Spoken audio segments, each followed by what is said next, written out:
Morning દોસ્તો, આજના વિડીયોની અંદર આપણે સ્ટાન્ડર્ડ 10 ધોરણ 10 અંગ્રેજી જે સેકન્ડ લેંગ્વેજ કહેવાય. સેકન્ડ લેંગ્વેજ એટલે ગુજરાતી માધ્યમના વિદ્યાર્થીઓ માટે, બરાબર. ઇંગ્લિશ છે સેકન્ડ લેંગ્વેજ કહેવાય, દ્વિતીય ભાષા ગુજરાતી માધ્યમના વિદ્યાર્થીઓ માટે. એની આજે આપણે પેપર સ્ટાઇલ જોઈશું. ખૂબ જ જરૂરી છે દોસ્તો, ધ્યાનથી સમજજો, કારણ કે જો પેપર સ્ટાઇલ નહીં ખ્યાલ હોય તો ક્યાં તૈયારી કઈ રીતે કરવી, કયા પ્રકારના પ્રશ્નો પૂછાશે એમાં તમે કન્ફ્યુઝ થઈ જશો. એટલે પેપર સ્ટાઇલ જોવી અને જાણવી અને સમજવી જરૂરી છે કે જેથી કરીને તમે સરળતાથી ગૂંચવાઈ ન જાઓ અને સરળતાથી જવાબ લખી શકો. તો ચાલો દોસ્તો શરૂ કરીએ છીએ. સેક્શન એ, પહેલી વાત કહી દઉં કે તમારે ઇંગ્લિશનું પેપર જે છે 80 માર્ક્સનું પૂછાય છે બોર્ડની અંદર. સેક્શન એ જે છે એ છે ક્વેશ્ચન નંબર 1 થી 10 માં એવું કહે છે કે read the extracts and answer the questions. એટલે કે તમને ફકરો આપેલો હશે અને એમાંથી સવાલ પૂછેલા હશે અને તમારે ફકરામાંથી શોધીને જવાબ લખવાના છે, જે પરીક્ષાની અંદર 10 માર્ક્સના પૂછાય છે.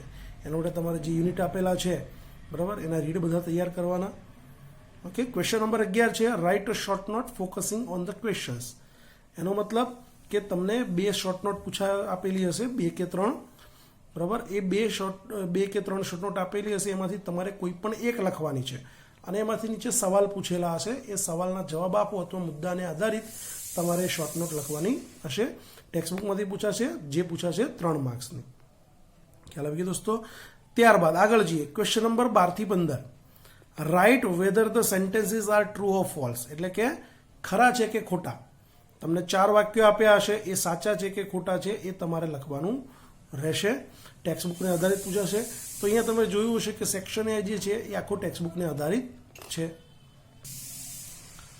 આગળ જોઈએ. સેક્શન બી અહીંથી શરૂ થાય છે. સેક્શન બી ની અંદર ક્વેશ્ચન નંબર 16 to 18, 16 થી 18. Read the stanza and answer the questions. ટેક્સ્ટબુકમાં જે પોએમ આપેલી છે પાછળ, બરાબર, એ પોએમના સ્ટાન્ઝા પંક્તિઓ આપેલી હશે, કવિતાની પંક્તિઓ, અને એમાંથી નીચે સવાલ પૂછ્યા હશે અને એના જવાબ તમારે લખવાના રહેશે, જે પરીક્ષાની અંદર પૂછાશે 3 માર્ક્સના. ક્વેશ્ચન નંબર 19 થી 23. એમાં એવું કહે છે કે read the paragraph and answer the questions. ફકરો આપેલો હશે અને એમાંથી તમને સવાલ પૂછ્યા હશે, એના તમારે જવાબ લખવાના રહેશે.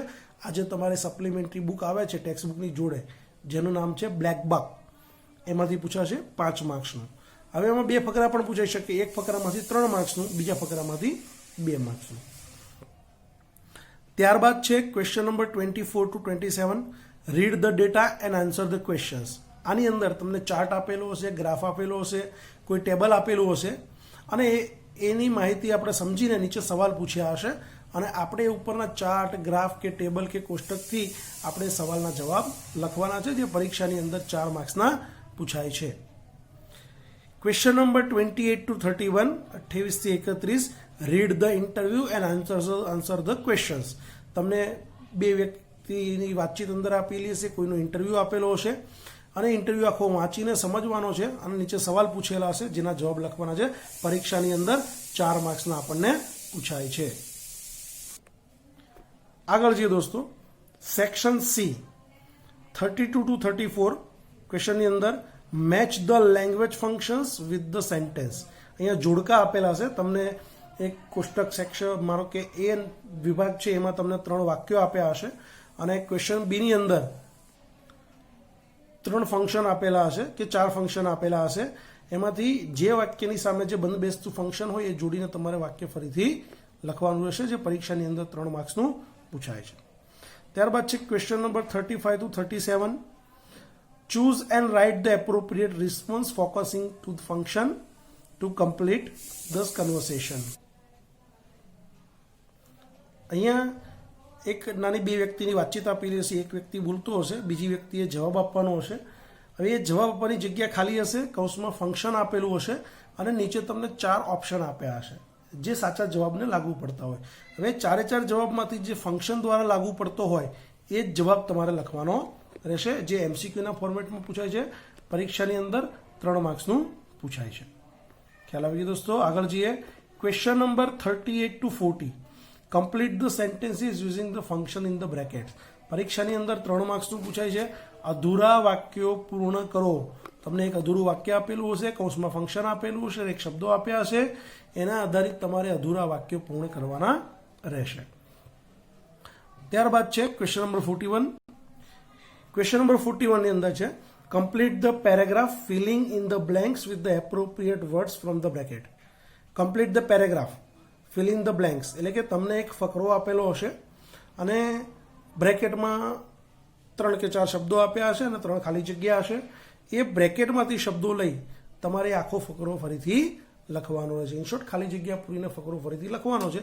જેની પાસે તમારી પાસે આસપાસ તમને એ શબ્દોનું નોલેજ એ હોવું જોઈએ. વોકેબ્યુલરી પાવર હશે તો તમે ખૂબ જ સરળતાથી કરી શકશો. ક્વેશ્ચન નંબર 42, 42 to 44, 42 થી 44. Find and write the word having the nearest meaning.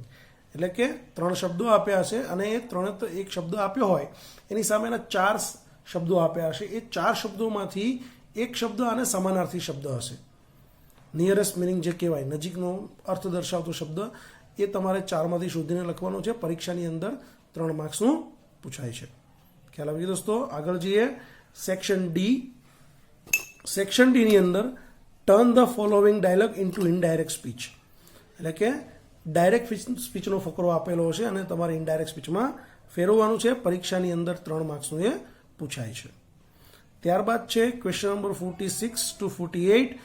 Join the sentences using the appropriate conjunction in the brackets.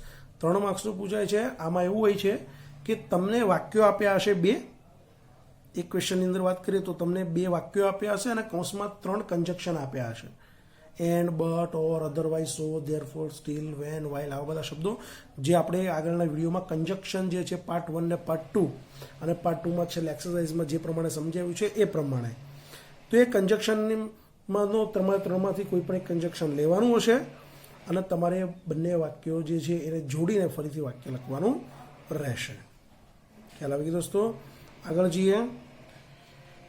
Question number 49 છે rewrite the paragraph correcting the underline words. બરાબર, અહીંયા છે correcting the errors છે. એક ફકરો આપેલો છે, એમાં 3 શબ્દો નીચે અંડરલાઇન કરેલી હશે. હવે જે શબ્દો નીચે અંડરલાઇન કરેલી છે એ શબ્દો બંધ બેસતા નથી. ત્યાં એનું વિશેષણનું રૂપ આવી શકે, ક્રિયા વિશેષણનું રૂપ હશે, ક્રિયાપદનું રૂપ આવી શકે, ભૂતકાળનું રૂપ હોઈ શકે, ભૂતપૂર્વનું રૂપ હોઈ શકે, સર્વનામ ફેરફાર હોઈ શકે, આર્ટિકલ્સ હોઈ શકે, પ્રિપોઝિશન્સ, કન્જક્શન કે આવા કોઈ પણ રૂપ હોઈ શકે. સ્પેલિંગ સરખો હોય, સ્પેલિંગ અલગ હોય, ઉચ્ચાર સેમ હોય, તો એ બંધ બેસતો શબ્દ તમારે મૂકવાનો રહેશે અને ફકરો ફરીથી લખવાનો રહેશે.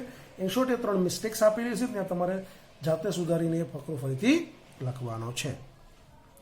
ત્યારબાદ છે ક્વેશ્ચન નંબર 50 અને 51 છે. એમાં છે ડુ એઝ ડાયરેક્ટેડ. 2 ફકરા આપ્યા હશે, નીચે લખેલું હશે સ્ટાર્ટ ધીસ વે. માનો કે પહેલો ફકરો જે છે પૂછાય છે ચેન્જ ધ વોઇસ, પણ એમાં એવું નહીં કીધું હોય કે ચેન્જ ધ વોઇસ. ફકરો લખેલો હશે અને નીચે એમ કીધું છે સ્ટાર્ટ લાઈક ધીસ અથવા સ્ટાર્ટ ધીસ વે. તો આપણે સમજવાનું રહેશે કે એમાં શું કરવાનું છે. તો ચેન્જ ધ વોઇસનો ફકરો હોય છે પહેલો. બીજો છે change the tense, number, gender અથવા પ્રોનાઉન. આવા શબ્દોથી ફકરો તમારે લખવાનો હશે, પણ આમાં સીધું નહીં કીધું હોય. ફરી એકવાર કહું છું, સ્ટાર્ટ લાઈક ધીસ, એમાંથી આપણે સમજવાનું રહેશે કે આપણે શું કરવાનું છે. ત્યારબાદ છે question number 52 to 54. Select the questions to get the underline words as there answers. આ ફરીથી MCQનું ફોર્મેટમાં પૂછાશે. હું ફરીથી લખી દઉં કે તમને એક વાક્ય લખ્યું હશે, એ શબ્દો નીચે અંડરલાઇન કરેલી હશે અને નીચે 4 સવાલ આપ્યા હશે. હવે આપણે એ સવાલ શોધવાનો છે કે જે અંડરલાઇન કરેલો જે છે એ જવાબ તરીકે આવે, જેને બીજી રીતે કહી શકીએ ફ્રેમિંગ ક્વેશ્ચન્સ. MCQના ફોર્મેટમાં હશે. 4માંથી સાચો જવાબ શોધીને તમારે લખવાનો રહેશે. 3માંથી જેના પૂછે છે 3 માર્ક્સ. ત્યારબાદ section E. Question number 55. Write a paragraph in about 125 words in the following. તમને 3 નિબંધ આપ્યા હશે અથવા 2 નિબંધ આપ્યા હશે, પણ હમણાં છેલ્લા 2 વખતથી 3 નિબંધ પૂછાય છે.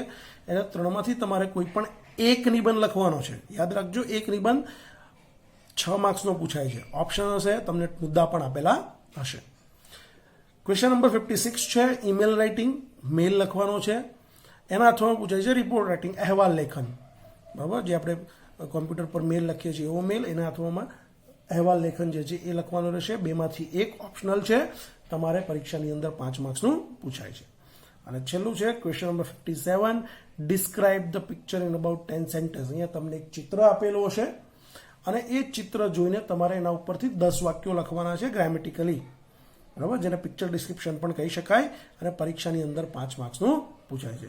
તો અહીંયા આ રીતે તમારા 80 માર્ક્સ અહીંયા પૂરા થાય છે. આ રીતે તમારે 80 માર્ક્સ વહેંચાયેલા હોય છે. તમને વિડીયોમાં ખબર પડી જશે. તેમ છતાં કોઈ ડાઉટ લાગે તો મારો વોટ્સઅપ નંબર છે 9998639080 પર તમે મને કોન્ટેક્ટ કરી શકો છો. કોઈ પણ ડાઉટ લાગે તો એમાં પૂછી શકો છો, અને હવેથી તમારે આ પ્રમાણે પરીક્ષાની તૈયારી કરવા લાગી જાઓ. આશા રાખું છું કે આ વિડીયોમાં તમને ખ્યાલ આવ્યો હશે. બરાબર, ફરી મળીશું આવતા વિડીયોની અંદર કંઈક નવા ટોપિક સાથે. ત્યાં સુધી સ્ટે હોમ, સ્ટે સેફ અને જય હિન્દ.